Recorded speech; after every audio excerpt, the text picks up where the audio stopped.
Hi, I'm Pam and I'm here to talk about retro video games.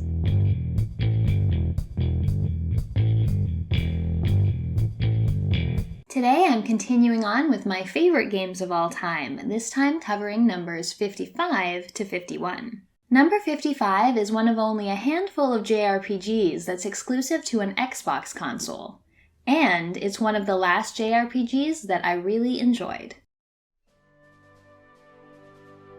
Lost Odyssey was developed by Mistwalker and FeelPlus and released for Xbox 360 in 2008.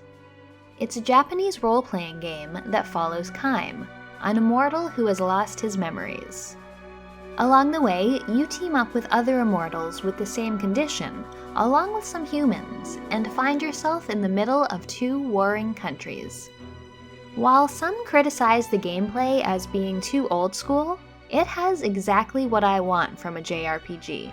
The traditional turn-based combat is combined with time button pressing, called the aim ring, on each attack. This is a combination I always enjoy.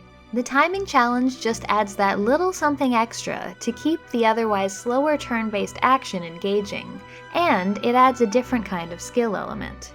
I also really enjoy that you can have up to 5 people in your party at a time, as opposed to the usual 3.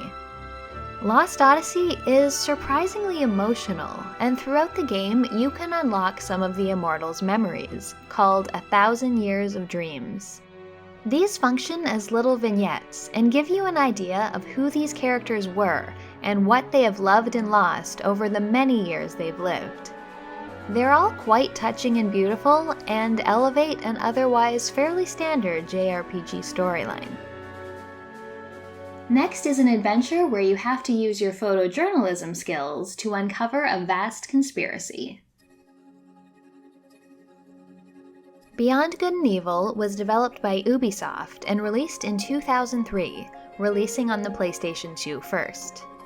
It's an action-adventure where you play Jade, a young photojournalist who also takes care of orphans.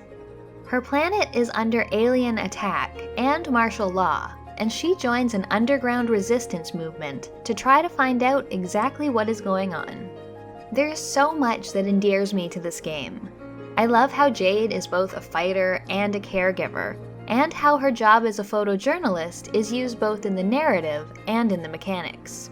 Missions involve taking photos that provide evidence of conspiracy and releasing them to the public so they can know the truth. You also make money in-game by photographing all the plant and animal species on the planet.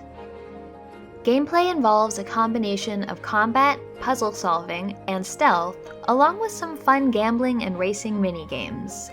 There are collectibles, but not an overwhelming amount. The world is open and interesting to explore, but not too open. The music is unique, and the design of the world is colorful and fun. I also like that in many of the levels you get a sidekick to adventure with you. This means fun banter to listen to, more complex puzzle possibilities, and the ability for your companions to point you in the right direction if you get stuck. 53 is a fantastic journey that takes place in 2 different worlds, and it's quite long. The longest even. The Longest Journey was developed by Funcom and released for PC in North America in 2000. It's a point-and-click adventure game where you play art student April Ryan, who discovers she can shift between her world Stark and the magical world of Arcadia.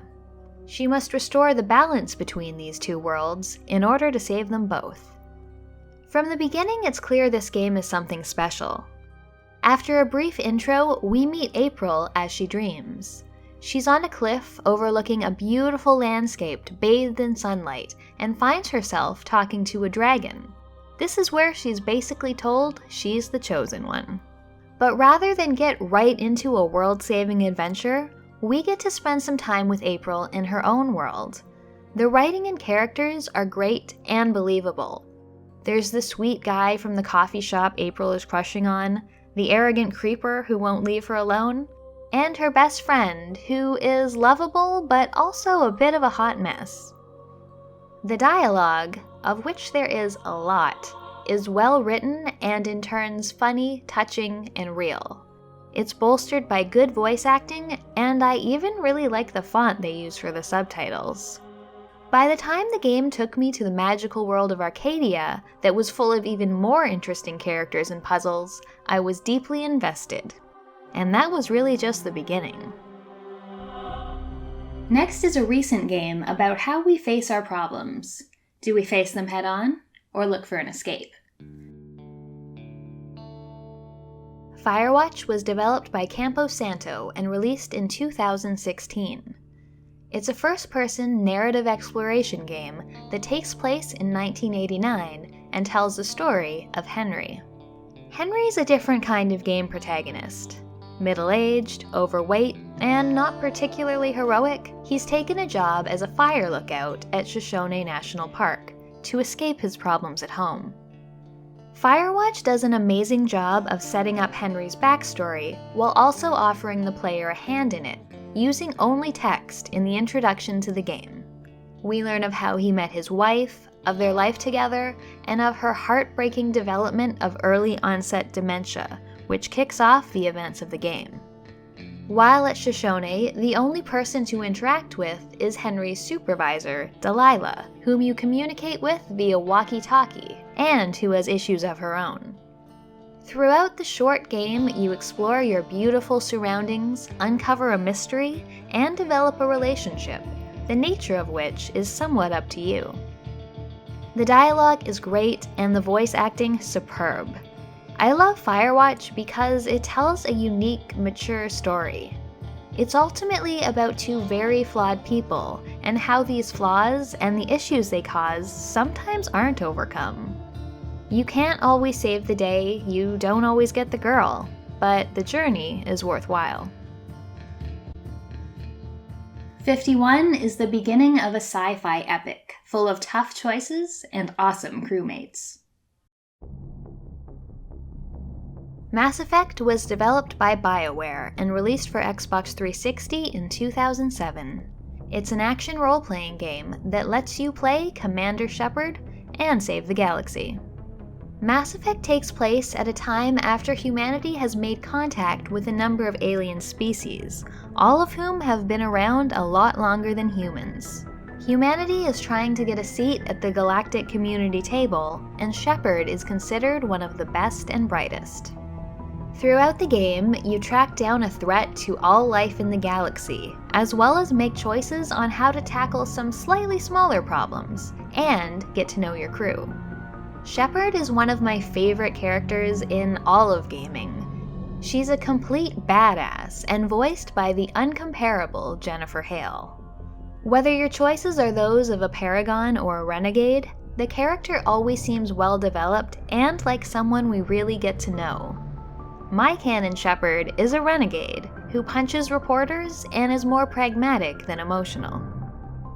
You can decide the fates of settlements, alien species, and how to deal with threats, and even have to pick between your companions at times. And then there's deciding who to romance. The original Mass Effect kicks off an amazing trilogy, and it just gets better. That's it for this episode. We're finally done the first half of the list. I hope you'll come back next time and we'll get started with number 50.